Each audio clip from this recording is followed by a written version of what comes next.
একটা ছোট্ট গ্রাম। ভোরের আলো তখন আস্তে আস্তে ছড়িয়ে পড়ছে। পাখিরা ডাকছে, কিন্তু একটা ঘরে এখনো আলো জ্বলছে। সেই ঘরে থাকে ছোট্ট একটা ছেলে, নাম তার নির্জন। নির্জনের মা কাশছে, শুয়ে আছে পুরনো একটা খাটে। নির্জন তার পাশে বসে বই পড়ছে।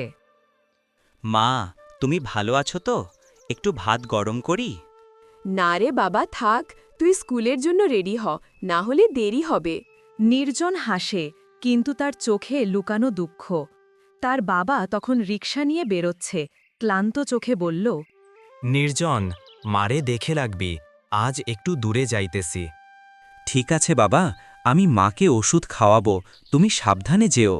এভাবেই শুরু হয় নির্জনের প্রতিদিনের সকাল, কষ্টে ভরা কিন্তু ভালোবাসায় পূর্ণ। কিছু কি খাবেন? না বাবা, তুই খাওয়া করে স্কুলে যা। নির্জন মায়ের কথা শুনে খাওয়া করতে যায়। খাওয়া শেষ করে সে মায়ের কাছে যায়। নির্জন হাঁটতে হাঁটতে মায়ের কাছে যায়। মা, ও মা। কি রে বাবা, খাওয়া করলি? মা, এখনে খাওয়া করলাম। স্কুলে কখন যাবি বাবা? এই তো মা, স্কুল যাওয়ার জন্য রেডি হইলাম।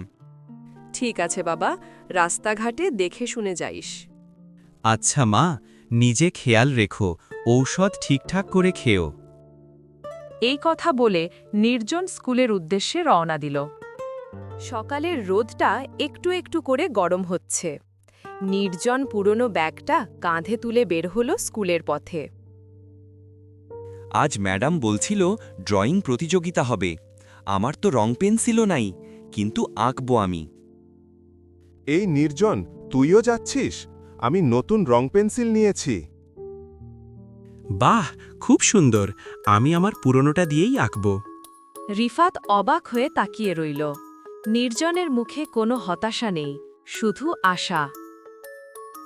অবশেষে নির্জন আর তার বন্ধু স্কুলে পৌঁছায়। কিছুক্ষণ পর নির্জন স্কুল শেষে বাড়ির উদ্দেশ্যে রওনা দেয়।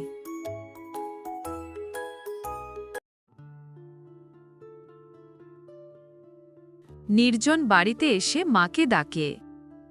মা, ও মা। কি রে বাবা, বাড়িতে আসলি? আজকে স্কুলে প্রতিযোগিতা কেমন ছিল? মা খুব ভালো ছিল, আমি প্রথম হয়েছি। মা খাওয়া করেছেন? না রে বাবা, এখনো খাওয়া হয়নি। আসেন মা, খাওয়া করতে হবে। এ কথা বলে নির্জন মায়ের সাথে খেতে যায়।